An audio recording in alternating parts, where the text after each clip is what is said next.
Nesse projeto, vamos contar a trajetória de uma das maiores cientistas do mundo, Marie Curie, e sua importante participação na Primeira Guerra Mundial. Vamos lá, então? Você sabia que Marie Curie participou ativamente da Primeira Guerra? Ao contrário do que muitos pensam, as contribuições de uma das mulheres mais famosas e renomadas da ciência foram além de descobertas que mudaram o rumo da história. Marie Curie participou diretamente da Primeira Guerra Mundial. Ela não aceitou ficar no seu laboratório esperando que a guerra se resolvesse, pois sabia que era capaz de fazer algo a mais. Aplicando seus conhecimentos científicos, sua coragem e sua força de vontade, a cientista salvou a vida de inúmeros soldados feridos em combate e fez a diferença na luta pela sua nação. A Primeira Guerra Mundial foi uma guerra global centrada na Europa, que começou em 28 de julho de 1914 e durou até 11 de novembro de 1918. O conflito envolveu as grandes potências de todo o mundo, que se organizaram em duas alianças opostas. Os aliados, com base na Tríplice Entente entre Reino Unido, França e Rússia, e os impérios centrais, a Alemanha e a Áustria-Hungria. Entre as causas da guerra, inclui-se as políticas imperialistas estrangeiras das grandes potências da Europa, como o Império Alemão, o Império Austro-Húngaro, o Império Russo, o Império Britânico, a Terceira República Francesa e também a Itália. O forte conflito político entre esses impérios evoluiu para uma guerra quando o arquiduque do Império Austro-Húngaro, Francisco Ferdinand, foi assassinado por um nacionalista da Sérvia na Bósnia. Marie Curie nasceu em 7 de novembro de 1867, na cidade de Varsóvia, na Polônia. Em 1995, ela já havia se formado em física e matemática. Durante sua busca por um tema e por um orientador para o seu doutorado, Marie conheceu o professor de física Pierre Curie, com quem acabou casando-se em 1895. Os dois tiveram duas filhas, Eve e Irene. Na sua tese de doutorado, Marie Curie escolheu o tema raios urânicos, radiação que havia sido descoberta pelo físico inglês Becquerel. Seu trabalho com Pierre Curie foi de crucial importância na mudança de rumo que tomaria a radioatividade. Marie e seu marido trabalharam exaustivamente durante 3 anos com os minérios de urânio chamado uranita. Em 1902, isolaram átomos de 2 elementos químicos radioativos, que não eram conhecidos na época. O primeiro eles chamaram de rádio, e o segundo eles chamaram de polônio. Suas contribuições para a ciência foram recompensadas com 2 prêmios Nobel, sendo um em 1903 pelo trabalho com os raios urânicos, compartilhado entre o casal e o físico Henry Becquerel, e o segundo pela descoberta de 2 novos elementos químicos. Após a morte de Pierre, em 1906, Marie passou a lecionar e continuou a realizar diversas pesquisas. Uma delas, extremamente importante, foi o desenvolvimento de um radiógrafo, o equipamento para a realização de radiografias, que foi utilizado durante a Primeira Guerra Mundial, marcando assim a participação da cientista na guerra. Explicando um pouco sobre o exame radiológico. Os cientistas Max van Laue, Friedrich e Knipping explicaram que os raios-x eram resultado da colisão de raios catódicos contra os elétrons do cátodo, não sendo como as radiações alfa, beta e gama, que são de origem nuclear. Atualmente, sabe-se que o raio-x também pode ser produzido por saltos de elétrons em regiões próximas ao núcleo dos átomos ou pelo choque de elétrons com anteparos duros, que aliás foi o que provocou a descoberta desses raios pelo físico Wilhelm Conrad. Mas como funcionam os exames radiológicos, os quais marcaram a participação de Marie Curie na Primeira Guerra Mundial? A radiografia é o exame de imagem que utiliza raio-x durante o procedimento. Um feixe heterogêneo de raio-x é produzido por um gerador projetado sobre um objeto, a parte do corpo a ser examinada. A densidade e a composição de cada área determinam a quantidade de raio-x absorvida. Os raios-x que atravessam são capturados atrás do objeto por um detector, seja filme fotográfico ou detector digital. Dessa forma é produzida uma representação em 2 dimensões de todas as estruturas superpostas. A tecnologia dos raios-x permite que os médicos vejam através dos tecidos humanos e examinem com grande facilidade ossos quebrados, cavidades, além de tornar possível o diagnóstico de várias doenças. Os aparelhos são cada vez mais modernos e, com o desenvolvimento da radiologia digital, o método vem se aperfeiçoando e a dose de radiação recebida pelo paciente é reduzida. Além disso, as imagens são manipuladas em estações de trabalhos computadorizadas, o que lhes garante melhor qualidade.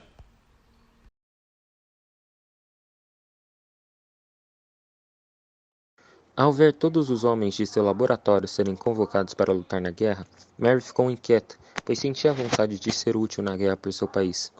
Para a cientista, a guerra começou no início de 1914, quando as tropas alemãs se dirigiram para a cidade em que ela morava, Paris. Ela sabia que sua pesquisa científica precisava ser suspensa. Então, ela reuniu todo o seu estoque de rádio, colocou em um recipiente revestido de chumbo e transportou-o de trem para Bordeaux, um lugar a um pouco mais de 600 quilômetros de distância de Paris, e deixou em um cofre em um banco local. Ela então voltou para Paris, confiante de que ela reclamaria seu rádio depois que a França vencesse a guerra. Os raios-x, um tipo de radiação eletromagnética, foram descobertos em 1895 por outro vencedor do Prêmio Nobel, Wilhelm Röntgen. Quase imediatamente após a descoberta, os médicos começaram a usar raios-x para fazer imagens dos ossos dos pacientes e encontrar objetos estranhos, como balas. Mas no início da guerra, as máquinas de raio-x ainda eram encontradas apenas nos hospitais da cidade, longe dos campos de batalha, onde as tropas feridas estavam sendo tratadas.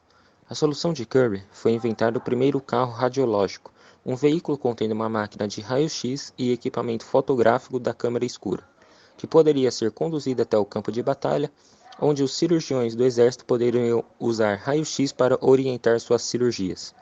Um dos principais obstáculos foi a necessidade de energia elétrica para produzir os raios-x. Curry resolveu esse problema incorporando um dínamo, um tipo de gerador elétrico, no design do carro. O motor do carro poderia assim fornecer a eletricidade necessária. Frustrada com os atrasos na obtenção do financiamento dos militares franceses, Curry se aproximou da União das Mulheres da França. Esta organização filantrópica deu-lhe o dinheiro necessário para produzir o primeiro carro, que acabou desempenhando um papel importante no tratamento dos feridos na Batalha de Marne, em 1914, uma grande vitória aliada que impediu os alemães de entrarem em Paris. Mais carros radiológicos eram necessários. Assim, Curry explorou sua influência científica para pedir às mulheres parisienses ricas para doarem veículos. Logo, ela tinha 20, que ela equipou com equipamentos de raio-x.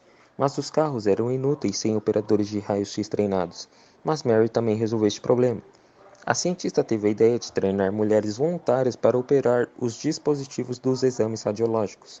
As moças que se disponibilizaram voluntariamente para o serviço eram, em sua maioria, de origens humildes e algumas eram até relativamente jovens. Mesmo assim, todas estavam dispostas a aprender com a Mary e fazer sua parte na luta.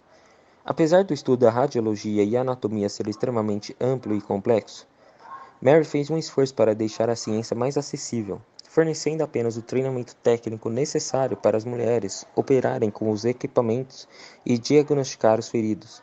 Após algumas semanas, Mary formou 20 mulheres, das quais ela se orgulha vivamente pela sua dedicação e força de vontade, no primeiro curso de treinamento que ensinou junto com sua filha, Irene, uma futura vencedora do Prêmio Nobel. Dizer que Mary Curry voltou ao trabalho como cientista é apagar todo o trabalho feito por ela, sua filha mais velha e colaboradoras a partir de uma aplicação das ciências durante toda a Primeira Guerra Mundial. Ela ocupava um lugar de privilégio, causando mais um dos deslocamentos de gênero que sua figura representava. Retornou ao Instituto do Rádio, com uma França e uma Europa arrasadas economicamente, prontas para recomeçar. Ainda havia esperanças na pesquisadora, mas a guerra foi muito prejudicial para sua saúde. O dinheiro que recebeu do Prêmio Nobel tinha acabado e ela teria apenas o salário de professora para se sustentar junto com as duas filhas. Resgatar a história da radiologia na guerra, as iniciativas e o protagonismo de Mary Curry durante os anos ofereceu um panorama de como as ciências e os cientistas se organizam em prol de empreendimentos políticos. Os raios-x tinham uma utilização limitada até chegar ao esforço de Curry em torná-lo prático, útil e ensinável. Ela não recebeu condecorações nas semanas que se seguiram ao final da Primeira Guerra Mundial, mas seus feitos e sua vontade excepcional foram suficientes para mudar o mundo. Sobre os efeitos colaterais dos exames radiológicos na guerra, embora poucas, ou talvez nenhuma, mulheres trabalhadoras de raio-x tenham sido feridas como consequência de combate. Elas não ficaram sem efeitos colaterais de radiação. Muitas sofreram queimaduras por exposição excessiva a raio-x. Kerr sabia que tais exposições elevadas representavam riscos futuros para a saúde, como câncer na vida adulta. Mas não houve tempo para aperfeiçoar as práticas de segurança de raio-x para o campo de batalha, então muitas trabalhadoras que lidaram com os raios-x foram sobreexpostas. Ela se preocupou muito com isso, e depois escreveu um livro sobre a segurança de raio-x tirado de suas experiências de guerra. Anos depois da guerra, Mary contraiu anemia aplástica, um distúrbio sanguíneo às vezes produzido por alta exposição à radiação. Muitos assumiram que sua doença era o resultado de suas décadas de trabalho com rádio. Está bem estabelecido que o rádio pode ser letal, mas Carrie desconsiderava esse pensamento. Ela sempre se protegeu de ingerir rádio. Em vez disso, ela atribuiu sua doença às altas exposições de raio-x que havia recebido durante a guerra. Nós provavelmente nunca saberemos se os raios-x de guerra contribuíram para a morte dela em 1934, vítima de uma leucemia. Mas uma amostra de seus restos em 1995 mostrou que seu corpo estava realmente livre de rádio. Mary Curie dificilmente pode ser chamada de heroína desconhecida. Ela é uma celebridade da ciência. Uma pessoa multidimensional que trabalhou obstinadamente como cientista e humanitária. Ela era uma forte patriota da sua pátria adotada, tendo emigrado para a França da Polônia, e aproveitou sua fama científica para o benefício do esforço de guerra de seu país, usando os ganhos de seu segundo prêmio Nobel para comprar títulos de guerra e até mesmo tentou derreter suas medalhas Nobel para convertê-las em dinheiro para comprar mais. Apesar das dificuldades intrínsecas para as mulheres no início do século XX em um mundo dominado por homens, ela mobilizou um pequeno exército de mulheres em um esforço para reduzir o sofrimento humano e ganhar a Primeira Guerra Mundial. Através de seus esforços, estima-se que o número total de soldados feridos que receberam exames de raios-x durante a guerra tenha ultrapassado 1 milhão.